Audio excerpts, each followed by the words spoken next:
we were shocked to discover that 44% of guys fret over what you're thinking when you're pleasing him with your mouth.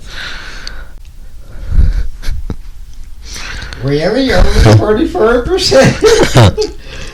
Or is that the amount that fessed up to it?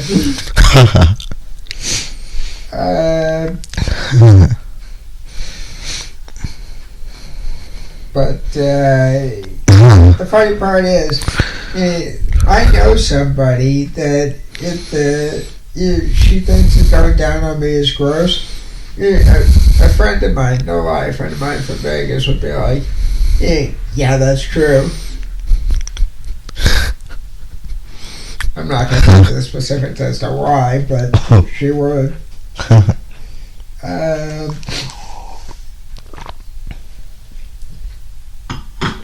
Alright, number 7. That orgasm deserved an Oscar. In short, guys are afraid of women faking it. They recommend that women don't fake it, but instead go, yeah, I'm not going to orgasm, because 9 times out of 10 guys will understand that, as opposed to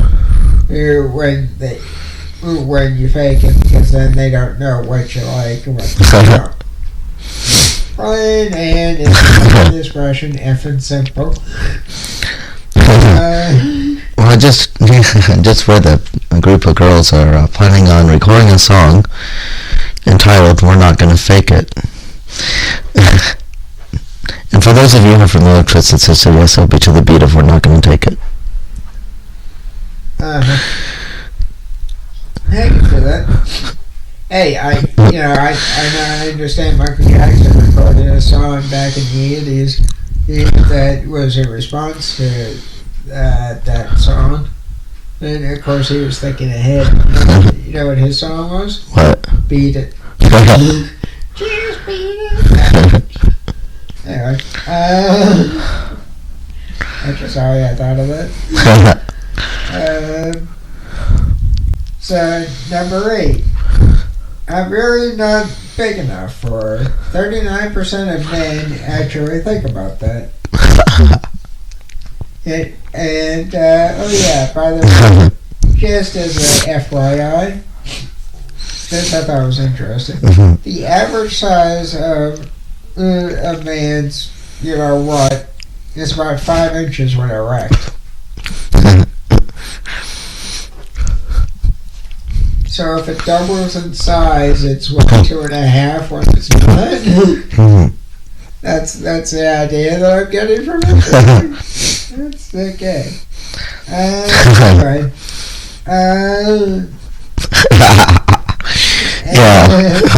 And Brenda said that 6 inches is not big enough. Yeah. Ouch. Ouch. And how dare you, sir? How dare you put that image of anybody's head?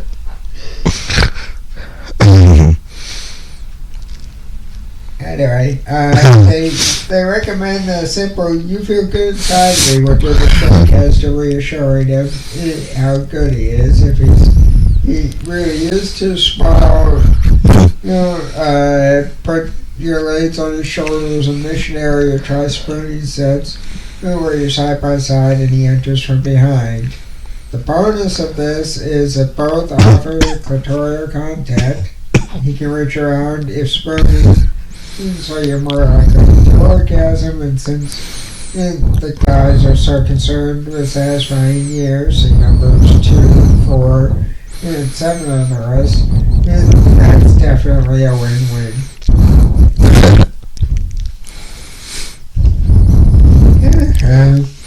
Article.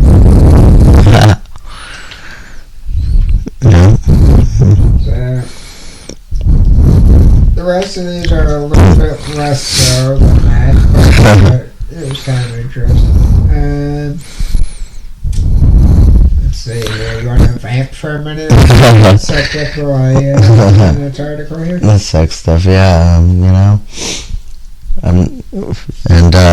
Let's see about this. Actually, I haven't watched it back yet, but I did record a thing on sleep sex off Discovery Health Channel, so I'm interested to hear what that's all about. But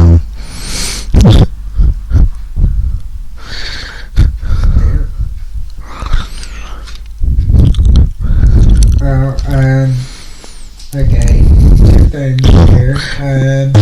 And there's also a documentary for those of you out there that will be I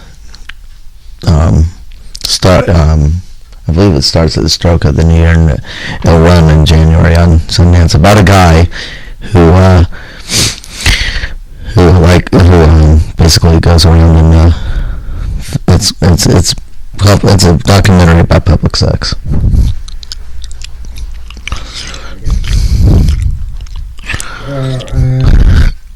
Speaking of sex, I found an article in here on the internet that was from India Today again. Yeah. And they're saying that peer pressure drives sexting amongst the young. My answer to that, no shit. Huh. You and me ain't nothing but news. Too easy. So let's do it like they do in the Discovery. Yeah, just thinking about dolphins and that song, what's the purpose? Anyway. Or you can take George Michael's I Want to Have... Yeah. I Want Your Sex. So there's one of those two options.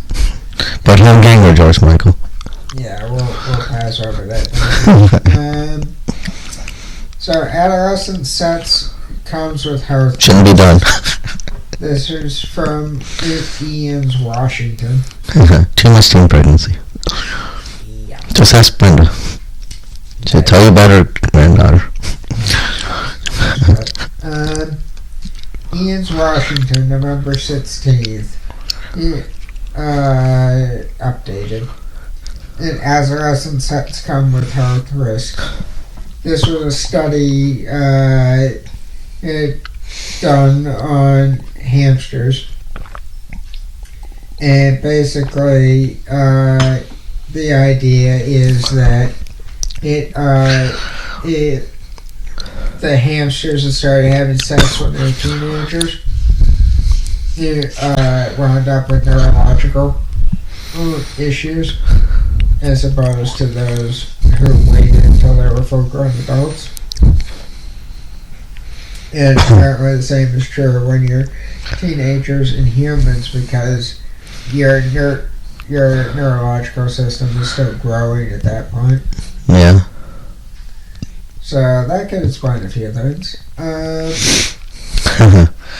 So that leads to an interesting article, and this has to do with New Year's, what with kissing and all, but it happens if you're on a date during New Year's. Not that we are, but I figure it's a relevant topic, usually speaking. Especially with that Gary Marshall film. Anyway, what is your kissing style? I'm going to read the Arabian. out and then you can weigh in, so to speak. That work? Yeah. Okay.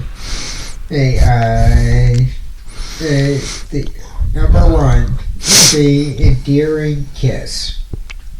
Who? Not important. The kissing scene shows somebody taking a forefront, and though the couple did not rock and twist the lips too much, the affection is displayed clearly.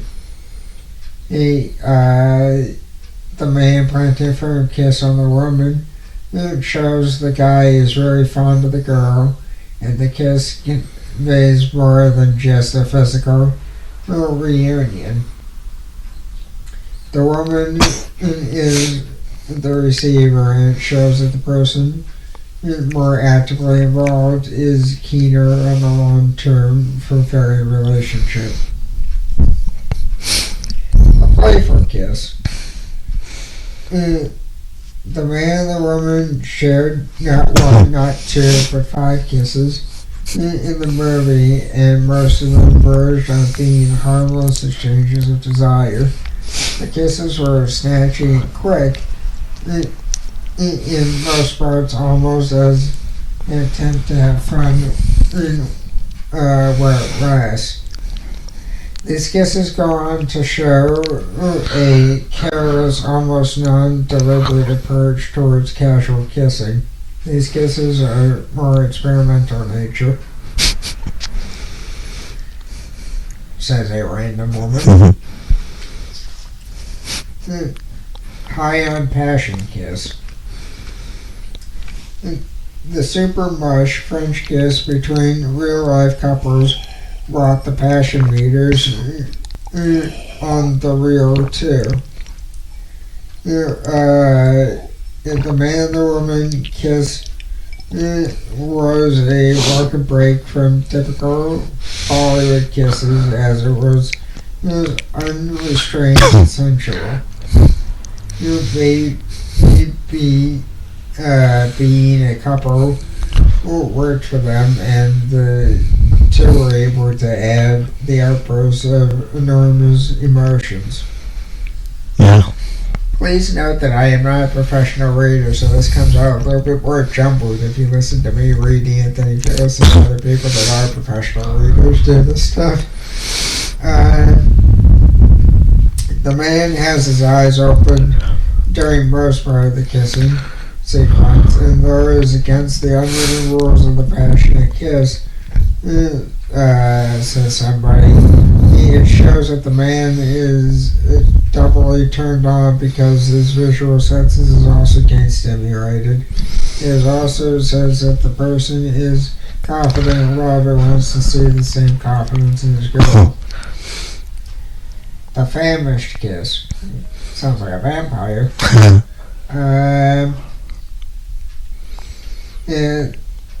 The man wants a raw kiss planted with almost a masochistic passion on the woman, and reveals a kiss that is high on untamed emotions.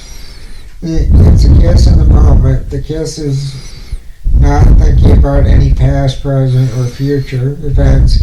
It's just going with the flow. It's in the form of a zealous kissing, where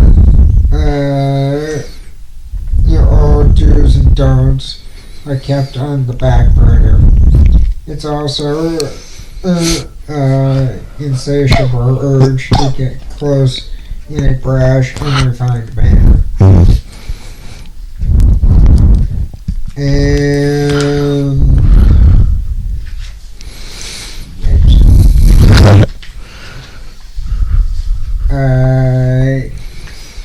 the famished kiss, which is something akin to the last one.